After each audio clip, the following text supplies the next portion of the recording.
Hello, everyone. Grant Cohn, Sybilla Bakzaza. Big morning. Richard Sherman arrested in jail right now.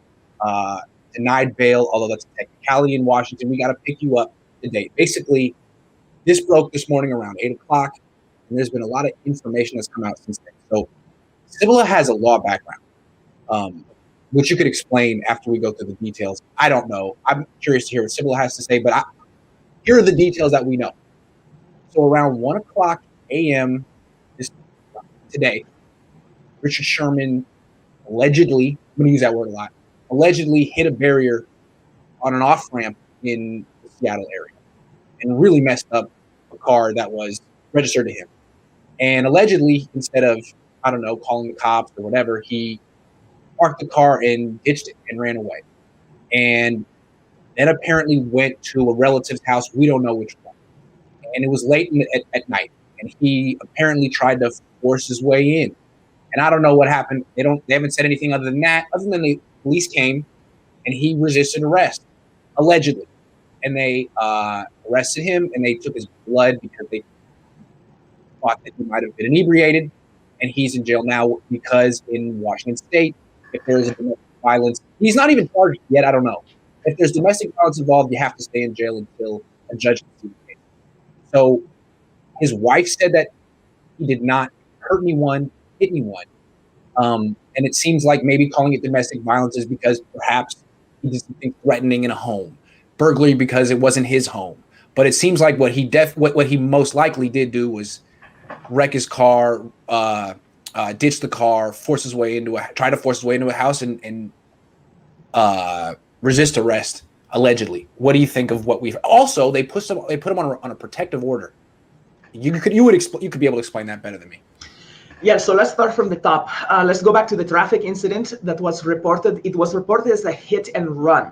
And the reason it's most likely reported as a hit and run is because he damaged public property and did not report it.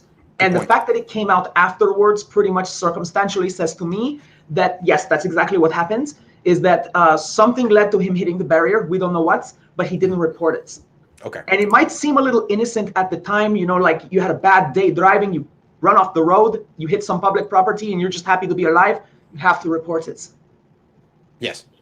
If you don't and you get caught, then that's a hit and run. So it's not to imply he hit someone, but rather that he hit public property. Fast forward, although these two incidents were not originally related, we have something that is burglary, domestic violence. This sounds kind of like you're breaking and entering and bashing somebody or doing some, domestic assault, domestic violence or something, but most of the time it's not. By the letter of the law, it's basically entering a car or a home in which you are barred entry, you are not welcome, or you can actually be there welcome and then asked to leave. That's important. I don't know which one it is. Obviously, we will have to wait. It seems like it might be the first interpretation, but it could be the second. It's just important to know that this is the threshold of the definition of the law. It doesn't mean that he hit anyone and his wife said he didn't. It's possible that just trying to enter this house that wasn't him got him these, I don't even know if he's been charged yet, booked on these counts. It's INV, which means investigating. There you go. Nothing has been charged yet. Him, and we're going to get to something else which does not shed a positive light on this. And that's they basically it's a public restraining order where they are denying him access to purchasing or owning firearms as a result of him being suspected of doing that harm to himself or others. Yes. So these kinds of restraining orders are either filed by the victim, if you will, the alleged victim, not the respondent, and then also perhaps by the police department. So it can be one of those two. So either the police are looking at this and they have decided that he is a danger to himself or others. So they're asking him to turn in his firearms, surrender them, or be in contact with no firearms. This one's interesting to me because it means that they are saying that he is a high-risk case. And when they say that, it's not a flight risk. It's a self-harm or a harm to others risk. And to me, that's very interesting. Certainly. We don't know. We can't speculate whether that's the case or if he's a harm to himself or harm to others. But it seems just the series of events that happened would indicate someone that might be at harm to himself. Well, here's the thing. Who hits a barrier and follows through with a precarious, let's call it a precarious situation, because it really can be, you think you're welcome there, you're asked to leave, your emotions are running high, he just hit a barrier. So I don't think he's in his rightest mind. I think it's a bad night for him. But they are looking at the sequence of events, I think, and it's because he hit the barrier, hit and run, and still followed through on what is at least being investigated as a crime. And this proves, if it is true he committed this crime by the letter of the law and in the intent, then it proves a certain level of premeditation, which led to them filing this restraining order against him. Or there's another thing that could have happened was, allegedly, suppose he's driving inebriated and he hits the thing and he knows if he calls the cops, he's going to get a DUI. So he makes a terrible decision and hides the car, runs away, tries to go to a relative's house and says, you got to hide me? I don't know. And he might have been, if that was the case, then again, it's all speculation. But if that was the case, then perhaps he was already agitated when he got there and they were like, hey, I don't want to deal with this, get out. And he said no. There's so many scenarios, but the bottom line is, as far as, unfortunately, the legal side of things, there is a sequence of events which has led to him having to surrender his firearms and be in contact with none of them. The most alarming part of this story, I think, so far, is the fact that he fought police. That's, I'm glad he is okay. That was the letter, and I'm surprised there are not additional charges. It's either so bad that they have not yet gone through exactly, because here's the thing, the police that were responding, I'm going to say this for the record, I don't believe cops should be allowed to charge because they're not lawyers. They have no clue what the letter of the law means. They are just enforcers. But unfortunately for Mr. Sherman here, the people who responded are the ones that are going to determine which laws he broke, and they will charge him. Now, whether those charges stick, that's up to the DA. It's up to any deals that the defense makes with the prosecution, regardless. But here's the thing: they listed it as fighting with police officers. That's not good. Yeah. I don't know if that means he was resisting arrest or if it means he threw a punch. But I'm surprised that at this time, I think they're handling it perhaps carefully. I hope it doesn't lead to more. I will say for the record, I've always been a Richard Sherman fan. This is heartbreaking to see. Yeah. He's done wrong. He has to fess up to it. But at the same time, it's not a good day for the NFL. We're getting more interpretations in the chat. Jay Novel says maybe it's possible a relative crashed his car and Richard Sherman went over to the relative's house in anger because the relative got him in trouble. Maybe. Right now, Raymond Martinez theory is as good as the next. And everything. The vehicle. Correct me if I'm wrong, Grant. It was registered to him. Registered to him, yes. So I don't know. It's possible that he had given I don't it let to a anyone relative. I don't know. I'll tell you that. Yeah. Raymond Martinez Jr. says the fact that his family called the cops means there's much more to this story than we know. Yeah, that's not a good sign. No, it's not a good sign, but the position his wife has taken publicly is. As far as I was wondering if it was fully domestic, like marital or something like that. Because honestly, what would drive a man of such means and such reputation, who has a charity, a public life of philanthropy, who is a Pro Bowler, an All-Pro, a Super Bowl winner, what would drive him to do that? And I'm glad to hear it doesn't involve his wife and children. I'm going to say that for the record. That's why I think Grant's right. I think it's a relative. Right. And, she did make a statement we mentioned earlier. She said this is, first of all, she said, I want to say he didn't hurt anyone. Second, I want to say this is definitely out of character for him. So whatever he did alarmed her, and she's upset because, one, he's in trouble, and two, it's not the Richard Sherman she knew, or that's what she's saying. So it seems like the fact that he's being put on protective order, the fact that he resisted arrest, those two things would indicate that he's definitely in a very difficult, in a tough spot right now. And you wonder, does it have to do with the fact that his career is coming to an end? What is going on with Richard Sherman? Well, I mean, we have no idea, but just seems like if this is all true, he could be very unstable right now, and maybe he should be under a protective order. I don't know. Who knows? Anyway, I think it's the best thing for him is when something like this gets leveled against him, the cooperation is only going to help him. And I mean, it is for his protection, but they typically do this because they make a determination that he needs it. Yeah. This is not something that if you and I had a DUI and we tussled with a police officer during the arrest, it's not something like that. That's not what ERPOs are handed out for. It's for legitimate concern for the defendants, the future defendants, the suspect's safety or the safety of his immediate family or vicinity of people. Yeah. Well, So I think it's important. This could be suicide watch, literally, or Yes. it could also be for the protection of his family. And I will tell you this, for a man of his position, means, and accolades, to do this it is out of character, but it's disturbing. He could go so far out of character if it is true. True. And that's where the ERPO comes into effect. It does not help his case, by the way.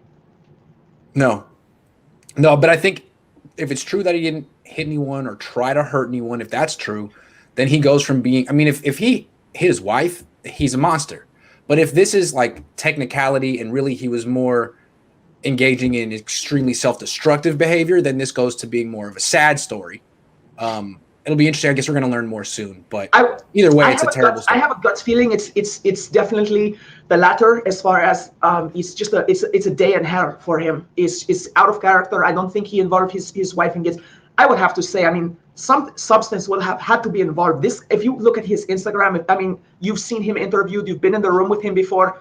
This guy really cares about his children and about his wife. I mean, the reason that he's not taking contracts on certain themes is because it's a wife's decision.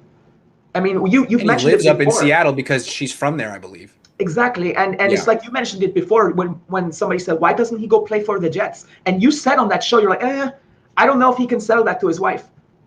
It's true. Yeah. So well, I hope she's right that he didn't do anything to her, and this is really more of like an Alden Smith type of story. This is when it happened. When I'm hearing the details, I'm thinking, man, this sounds like 23-year-old Alden Smith's life spiraling out of control. But this is 33-year-old Richard Sherman, who's never done anything like this before. And to me, I think this is like the 3 or 4 different things he did in one night that would, potentially ruin his life. It's unreal. Anyway, I hope it's not a feel-good story. It's not a feel. It's terrible. No one has been harmed. Right. I really hope I hope if he is innocent. I hope if he just did something stupid like hit the barrier, I hope he can put this behind him. I hope he can go back to playing football if that is the case. I am a proponent of justice, but at the same time, as long as he harmed no one but himself, I hope he can put this behind him. Yeah, because it just does seem like the way that the police presented this was, man, this guy is a monster. He did X, Y, Z. These are the charges we want to charge him with, and it's like, well, yeah, maybe. And I take that with a grain of salt. I mean, obviously I'm a veteran and everything like that, but I don't agree with police and the way they present things sometimes. I mean, we'll see what they say. They said INV on the report. It means investigating. Yeah. So let's see what they say. Yeah, let's not condemn him yet. As Sybilla pointed out, there's like a low threshold that he could technically meet in terms of the definition of what he did, but it doesn't necessarily mean. Just to summarize it, if I'm here with Grant and we're the same host and same home, and he says, Sybilla, get out, and I say to him, no, I'm not done giving you a piece of my mind, and he calls the police, that falls under this crime. That could be burglary, domestic violence. Right, but they said that he tried to get in, so we know that, but it also falls under me refusing to get out. Sure. Either way. But what they say is that he basically tried to get in and was refused. Pushing the door open, by the way, if like the guy who said that maybe it's a relative who crashed his car, under such circumstances, if he pushed the door in and said, no, don't you walk away from me, and they called the cops, this also meets with the constituents. So we'll see if these charges stick. We'll learn more soon, but I think it's time to turn the page for on Richard Sherman for now. It seems very unlikely he's ever going to play for the 49ers again. Who knows about his career? So the Niners seem to be prepared for this. They didn't re-sign him. They gave his number away to some guy on the team named Fields, and they drafted a cornerback in round 3. Ambry Thomas seems like he could play as a rookie. He's one of their top 4 picks. Sybilla is a former defensive back and can see a whole lot more of the technical stuff than I can. So I'm very curious to know what you see when you scout Ambry Thomas. Okay, so last week we went over Hufanga and we went over Lenoir, and I said something about Lenoir that I'm so excited to see what he does on the field. Yes. Ambry Thomas is more game ready than him. And I think that's very important for the 49ers. It's interesting for me because we're going to get into it, but I don't see him as a perimeter corner. I see him as a nickel corner, and we'll get into that a little bit later. But basically, so let's go over who this guy is. Drafted out of Michigan. His number was 1. He was picked in round 302nd pick overall of the 2021 draft. He's 6 foot, 189 pounds. A little side note, he opted out of the 2020 season. Mm-hmm. I love seeing senior years from cornerbacks. I love seeing just how game ready they can get and just how much they have progressed. But the Niners saw enough from him, and so did I when I watched his tape, to draft him. And he was projected to go in the 2nd or 3rd round anyway, so like that's what he got. So I think he's a pretty solid pick for the record. Looking at some of his competition, most of the schools I saw were decent football programs: SMU, Notre Dame, Rutgers, Middle Tennessee, Penn State, stuff like that. His first highlight is on his kickoff, his specialty. That's right. And we've been pretty anemic there over the last couple of years, don't you think? I think Reed, DJ Reed, I think he had potential. And if you remember that return he got that kind of got pulled back from actually the returner with unnecessary roughness, which I love.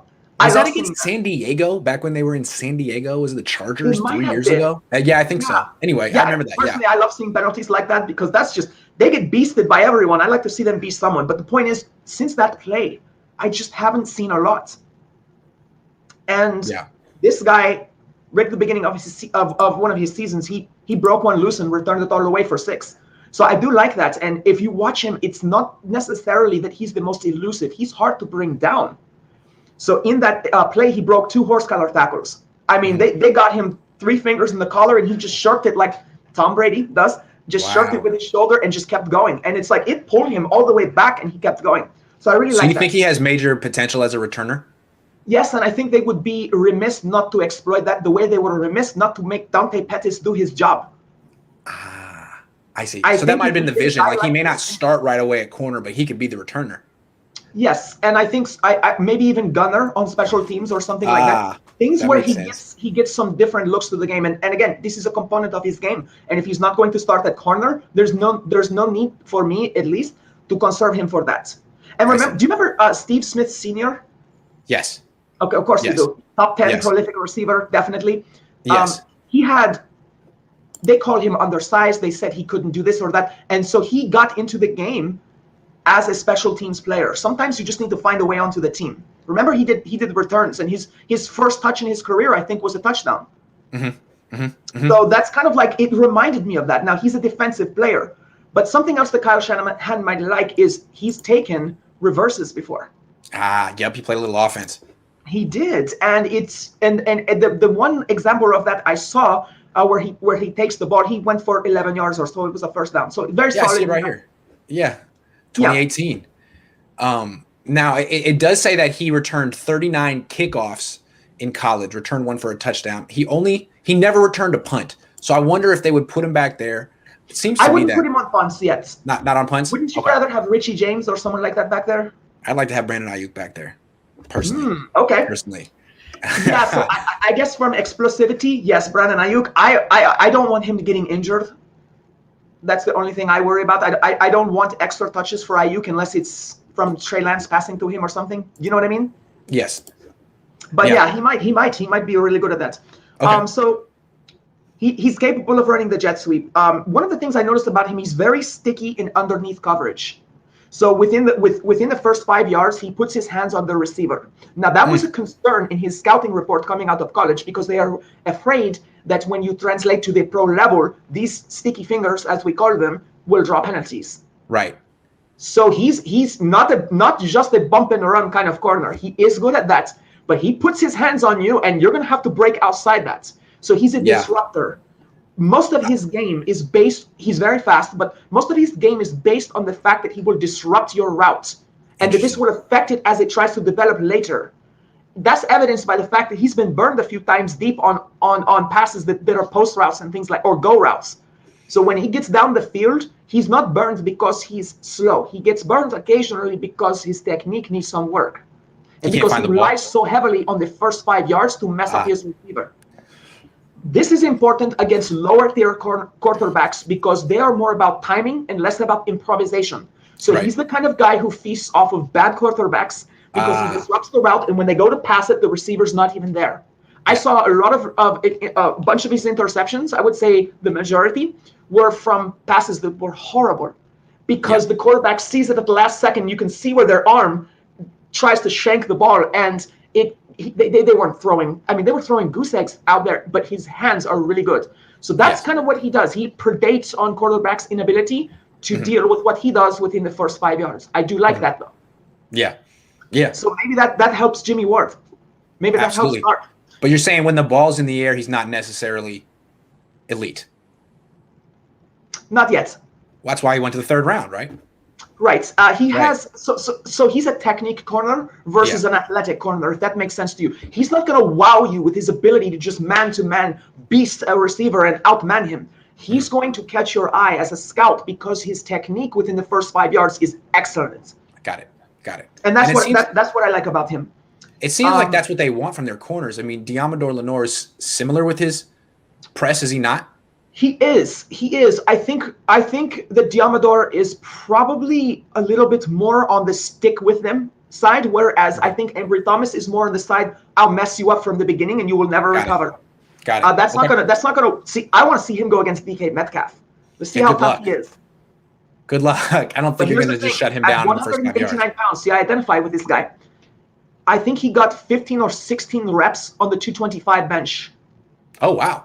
That for a corner is pretty good. They refer to this guy as very strong. He also, remember, he got was colonitis, right? Yes. So that is a problem for you basically eating and things like that. And when you're trying to build weight and be an athlete, right? The worst thing that can happen to you is something intestinal. Yes, that's true. He had colitis. He came back from that. So I do think he's a dog. I think he has that dog mentality, and I want to see him bring that to the team. Okay. All right. So I do like that about him. So that's kind of my feel for him. His 19 stats, by the way, were 3 interceptions. He does not return them at all. He catches them and falls, catches them and goes right out of bounds. That's funny. So he got 3 interceptions for 6 yards. You said that you think he's better in the slot. Why?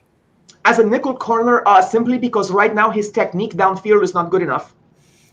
It's not that I want him to be better there. I want him in the nickel corner position simply because that's a great incubator. I think it's a great place for him to learn technique before they move him to the outside. Because if Verrett is there and they put Ambry Thomas opposite him, he's going to get matchups like DK Metcalf. He's going to get matchups like DeAndre Hopkins. He's going to get a lot of action. And if he just first off, 100% of the time a corner cannot possibly beat a receiver. It doesn't happen. No. As we say, it's easier to hunt than it is to run. And the fact of the matter is, the wide receiver is on the offensive. You're on the defensive. Yeah. So one of these plays, at least according to his scouting report and what I see, is going to be a 40-yard bomb to DeAndre Hopkins. Yeah. Right off I don't think the 49ers are ready for that. I think Emmanuel Mosley represents a little bit more grit against, and I think he's proven he can hang in there mano a mano with guys like DK Metcalf. He might not be the best corner on the team or in the league, but I think right now, and Mosley is further along than where Ambry Thomas will be coming in. Well, that's a good transition. What are you seeing from Emmanuel Mosley, and why is he, in your opinion, the favorite to start opposite Jason Verrett? Maybe not even in your opinion. Familiarity is number one. The fact that so he's bipolar. I know that he can throw up some stats that just he'll make a pass breakup or something like that just looks amazing, and the technique is solid, and his positioning was great. He was physical. Not last year, but the year before, I was a little bit more impressed with him. Right now, I just feel like a Mosley as a seasoned NFL starter with arguably what I feel is 3 full years in the scheme. I just think that he's going to represent more initial shutdown than either one of these cornerbacks. So safety is a safer choice. But here's the thing. Ambry Thomas has great technique within 5 yards. I mean, it's good. It is borderline elite. He just needs to clean up what's on the back end. So the question is, Emmanuel Mosley didn't start with any kind of elite anything. Yes. And I think he developed into a serviceable corner. That's true. The question is, Ambry, how long are the 49ers going to go without taking a few licks in games 1 through 6 on young corners in order to develop them? They're not developing corners, I fear. How do you feel about that? It's more veterans they go out and get, and then Dante Johnson that's true. Is coming back. They got Jason Verrett. They got K'Wan Williams. They got Richard Sherman. They didn't develop Akello Witherspoon. Emmanuel Mosley was better his first year than his second year. Yeah, good point. Because who is their defensive backs coach? It was Jeff and I want him to replace K'Wan because of his back. But here's the thing. Ambry Thomas was heralded over and over for his ability to make downhill tackles and in the flat tackles. So he's really just like, it's the same corner, but Ambry Thomas is probably a little bit more in your face in the first 5 yards. And I think Lenoir is probably a little bit better on the back end, at least right now. He scrambles a little bit better. But what you're saying with Mosley is right now he's a serviceable all-around corner. Ambry has special traits, and when he's ready, he should replace him, kind of like Lance and Garoppolo. Your only question is, what is the Niners' track record of developing young corners? Basically, yes. Yeah. Okay, but I that's a think good point. But also the point with that question is basically I'm saying that they need to start developing someone, and then you can't develop a guy by putting him in for a game and benching him. You can't bench him in the middle of the game all of the time. You have to let the guy get up. Like Akello Witherspoon, I know he made some boneheaded plays, but they didn't stick with him. They drafted him, and I just don't think that they gave him the support in game and the experience that he needed. Yeah, I wonder this year if the Niners are going to have Jason Verrett travel. I know we should talk about him right now. Let's do that right now. Yes. It seems to me that if Jason Verrett starts and only plays one side like Richard Sherman did, then Mosley's going to get a ton of work action from receivers he can't cover consistently. DeAndre Hopkins, DK Metcalf. That's a tough matchup for him. But maybe if the Niners are going to use more man-to-man coverage, they don't have to play, sides with their corners. They can have Jason Verrett travel. Do you think that he's capable of doing that? And do you think that that's the best way to use the Niners corners this year? See, I think Verrett would love that. I love the way you pronounce the French name. I like that. I like that. That's really nice. But yeah, Verrett is definitely, I think he would like that. And here's the thing. I'm a firm believer. I never liked that about Richard Sherman. Locking down one side of the field. So he's one of my favorite players of all time, but at the same time, it's like, fine. Then you have Akello Witherspoon and Emmanuel Mosley on the other side going up against DK Metcalf getting hammered. Hammered all game. And you're like, well, I did my job. Akello had where they said he did a really good job with DK Metcalf. No, he didn't. No. There was that he busted an assignment in the red zone that went right over his head for a touchdown. Do you remember that? Yes. Even if it's not his assignment and they're going to blame that on the safety, you're in the vicinity, dude. And that's and a good corner is what do they say? It's a ball hawk. You're around the ball. Yeah. Verrett, I feel, has really good ball hawk skills. I feel he's a fighter. He put his hand in there, and I think you would have to contest with him. So if you move him around. Somebody was talking about sports psychology the other day. I'm a big advocate of mental health for everyone. The mental health crisis that Witherspoon must have gone through, being the refuse second corner that everybody picked on and put DK Metcalf on and the like, must have been horrible. And then you have a guy like Kyle Shanahan, who is basically like, he's really good at calling plays. He's really good at management. He's not a leader, and he's not good at managing emotions. Right. So letting Verrett travel will allow you to give some growing pains to the younger corners. You protect Emmanuel Mosley, because if you don't, he's the one that's going to get all the work. I mean, they're going to avoid Jason Verrett the way they avoided Richard Sherman. Right, and I think a lot of the great plays that Witherspoon or Mosley have made in their career, good on them. They did the right thing at the right time. But the fact of the matter is, everyone there is an NFL player. They're paid to do their job. You're going to see a good play out of almost every player once in a while. But it's the trend of not having your best man against their best man that exposes the Niners defense sometimes. Yeah, and it's not like Emmanuel Mosley's so much different than Jason Verrett, like he's 6'3" or something, and he would match up. Nah, I mean, Jason Verrett is a better matchup than Emmanuel Mosley in every matchup in the league. I mean, if you're going up against Robert Woods, I'd rather have Jason Verrett covering him than Emmanuel Mosley. So it seems to me that maybe they could do that. Against those smaller, like nimble receivers like Woods like that, that's where Ambry Thomas and Lenoir would do a good job. In the future. Maybe not initially, because those guys are great. Woods is a great receiver. That's what K'Wan Williams is supposed to be responsible for, is guys like that sometimes. So like I feel like his replacements, we said it last week, they need to be trained now. Yeah. It's interesting how the Niners have totally switched what they look for in corners. It used to be they wanted the 6'3" Akello Witherspoon type. Now it's like 5'10", 5'11". That's fine. Traditional size corner. It seems like maybe the entire league has changed. How tall was Will Redmond? Oh, man. 5'11". That's it. What I thought. Yeah. It reminds me of that body style. Okay. All right, let's go to the nickelback. K'Wan Williams. He's been here for a while. He's coming off an 8-game season. What do you like about him? What is your scouting report? What are his weaknesses? I love him on a personal level. I love his heart. I love seeing the little guys level the hits like he does. He is fearless. He's a downhill tackler. He's really good in the flat. He gives them abilities to manage their run game. The Niners' run defense is not always the best, but it's never his fault, as far as I'm concerned. He cleans up things that other guys are missing, but he doesn't stay on his heels like most small corners would and go with the nice wrap them up around the thighs, the knees, the lower half kind of hit. No, he hits them hard. He does. And he would. I mean, I'm surprised he doesn't draw flags, except I will never throw a flag against the guy that size. You just can't do that. It's what Jimmy Ward said in my interview. He was like, I like to hit guys in the knee because it really hurts. I feel like K1's right there with him. He hits people hard in the knee, and it hurts. Absolutely. But he also knows where he is. He knows I'm a smaller guy, but I'm very physically strong, kind of like Ambry Thomas. And he knows I'm going to have to make technique, but I'm going to punish them. Yes. And I've seen a few feet skip when he hits. And for those of you who don't know what I'm saying, basically it's when the body seizes and they jump because they know they're about to get hit hard. So they see him, and he's got respect in the league. There is respect for how he hits. Guaranteed, people say, watch out for 24. Yeah, you won't see him coming. It'll hurt. He'll get you right in the knee. He's like a foot below you, but Yes. Yeah. So those and are I the feel things like Robert like. Saleh always used him as the secret weapon, blitzing. Yeah, he's You the can't Kyle see him. Juszczyk for the defense. Yes. Good call. The other thing I like is his off-the-edge abilities, which Diamador has. I did not see any of that with Ambry Thomas. Zero. Well, that's a problem from your nickelback if you want to use a guy as a blitzer. It is, and I think that D'Amico Ryans will be using K1 that way, and if he knows what's good for him, and Diamador shows any kind of flash in preseason and doesn't make boneheaded mistakes and things like that, they need to start putting him in there for that. Yeah, absolutely. Very fast off the edge, K1. So these are the things I like about him, and I feel like Diamador is almost.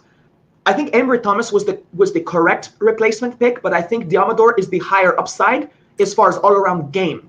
Got it. Tackling, Not blitzing. cover, but Right, an of course. all-around game. Gadget I kind see. of defensive player. Do you think that there is a similarity between Diamador Lenoir, and K1 Williams' skill set? Yes. Yes. The fearlessness, the stickiness, the Yes. ability to play off the edge, the flat tackling. K1 is a really great tackler. So is Diamador. Okay. I think there you go. we're looking at a carbon copy. I would go so far as to say that. Interesting. So you think by this time next year, both Lenoir, and Thomas could be starters in this backfield? If their coverage is as good as K1, yes. Then you let K1 go, let him get his last contract somewhere else, and you put these guys in. And this is part of that cap rollover that's gonna go into Trey Lance being re-signed, assuming that all works out, as well as still having some flexibility to bring in some future player that's a free agent. The way I always perceive K1 Williams' skill set is that all around terrific. The weakest part of his game is man-to-man coverage. He's a little bit smaller, a little bit. He's not super fast, but he's great in zone. Jimmy Ward, actually on your show, he said it when he was talking about going up against Gronk or people like that. He said, "I'm going to pull you down." So he's going to draw a flag. But I'm a strong proponent as a secondary player. You can be damn sure I will pass interfere before I give up a for-sure touchdown. Definitely, of course. And the Niners, like back in the Justin Smith days, if I was a corner on the Niners back then, I'd be screwing with your receivers all day long because when it comes to goal line stands, I know they got me. And so that's the thing. You got to put it on your goal line. And so like guys like K1, they get run over, not because he's physically weaker or anything like that, just because there's leverage involved. And the bend that a large tight end can put on him can be difficult for him to stick with. That's true. Jimmy Ward said, what's Jimmy Ward supposed to do against Gronkowski in the red zone? Knock him down. Good point. Knock him down. Yeah, I love that answer. It was one of the best answers in the interview. Matt H says, our backup corners are unproven rookies. That scares me. If Verrett gets hurt, then what? There's a lot of pressure on Demo and Thomas. Still need a vet. What do you say? We share your anxiety on this. Grant and I have been saying the whole time that, you've said it twice since we've been working together, and that's that if Verrett goes down, this team is one Verrett short, or one Verrett injury away from not making the postseason. Yes, that's a terrible spot to be in, unless Ambry Thomas and Diamador Lenoir are ready to go and be great.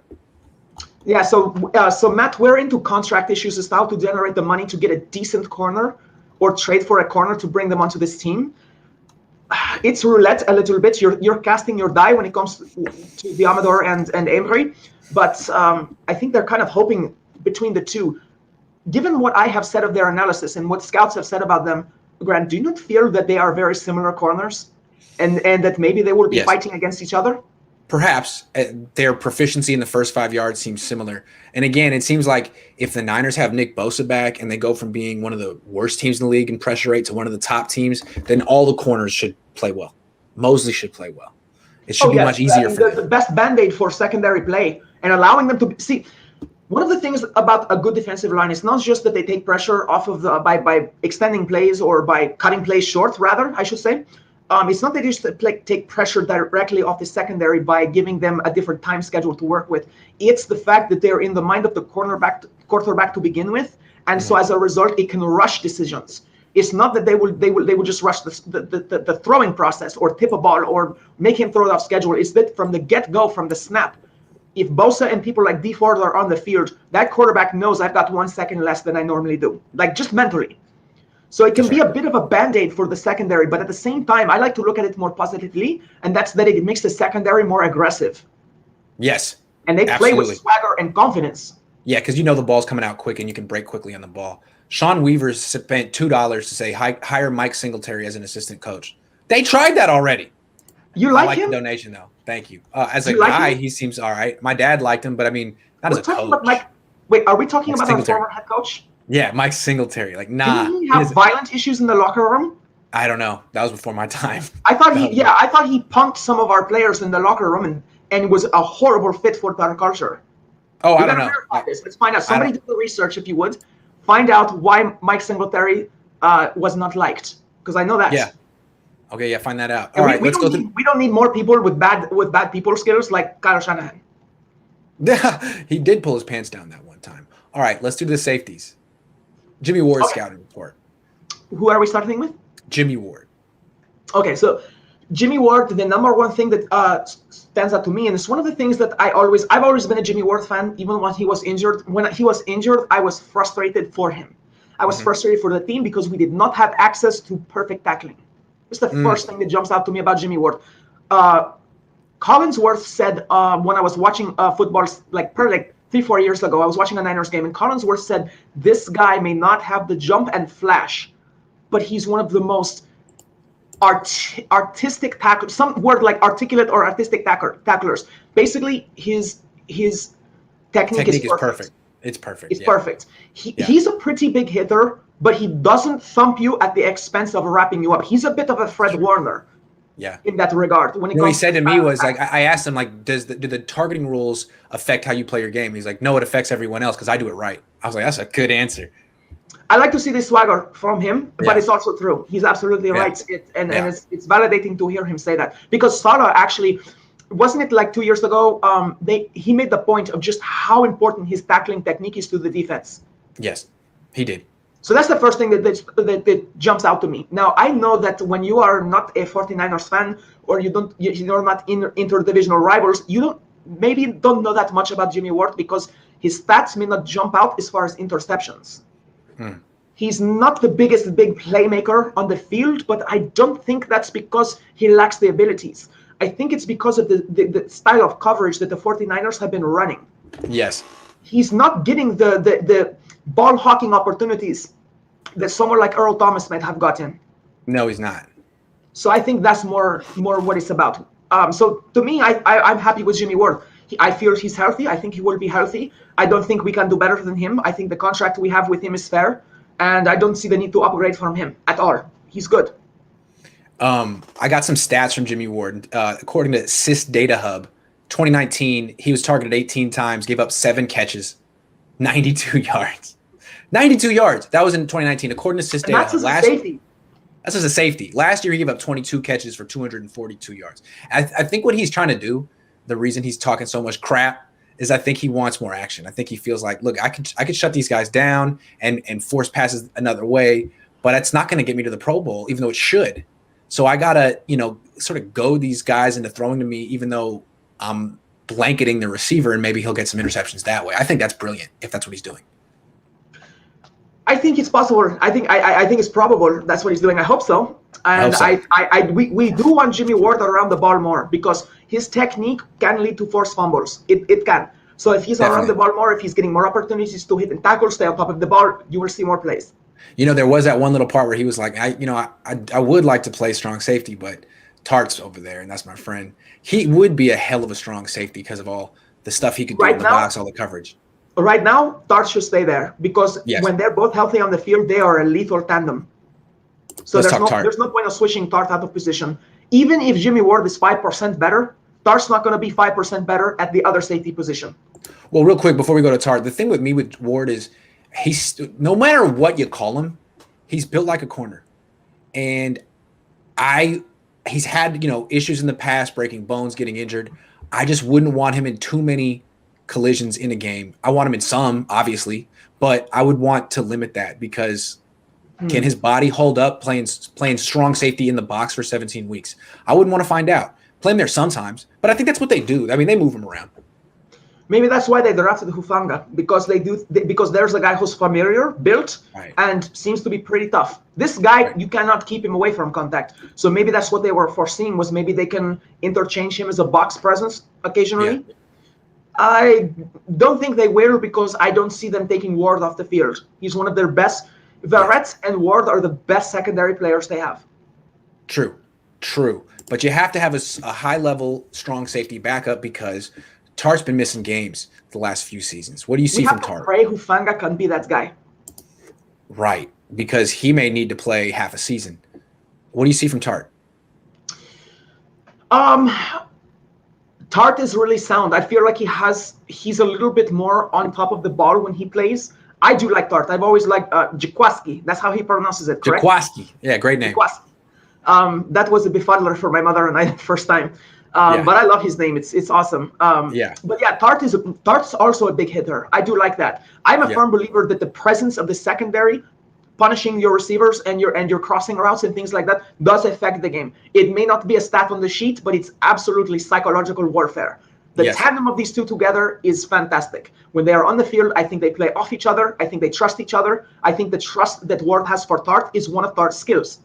And I can tell you, as being the underneath safety, at a very low level of football, mind you, I played with some horrible secondary safeties in my life. So like the strong safeties that I played with, sometimes I felt like I couldn't attack underneath because I was afraid of getting burned over the top because they didn't do their assignment. See, Ward doesn't have to fear that.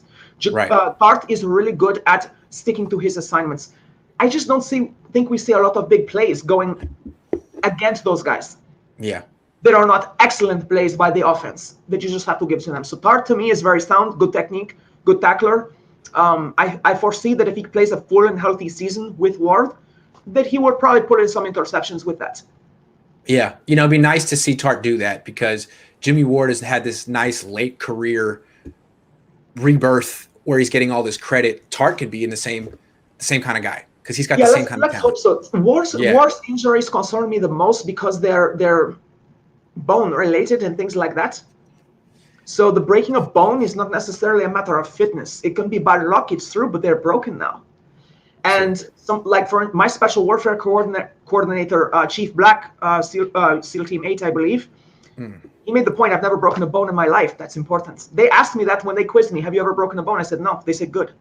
Because it's important, because it makes you predestined perhaps to have tissue damage that you can break it again. And this right here, I'm sure everyone here watching this knows that when you go to hit or when you go to lower your shoulder, look at what's leading that. Oh, yeah. Collarbone. Yeah. And I think Ward has broken that. Tart has broken that. How do you not as a safety? Because it happens eventually. And to be honest with you, you're supposed to be a killer back there. They called him the eraser role a year ago. They're supposed to be killers back there. You're supposed to hit fearlessly. You better draw a few unnecessary roughnesses per year. If I was a defensive coordinator and I didn't see that, I'd say, what's your guys' problem? Are you afraid? Yeah.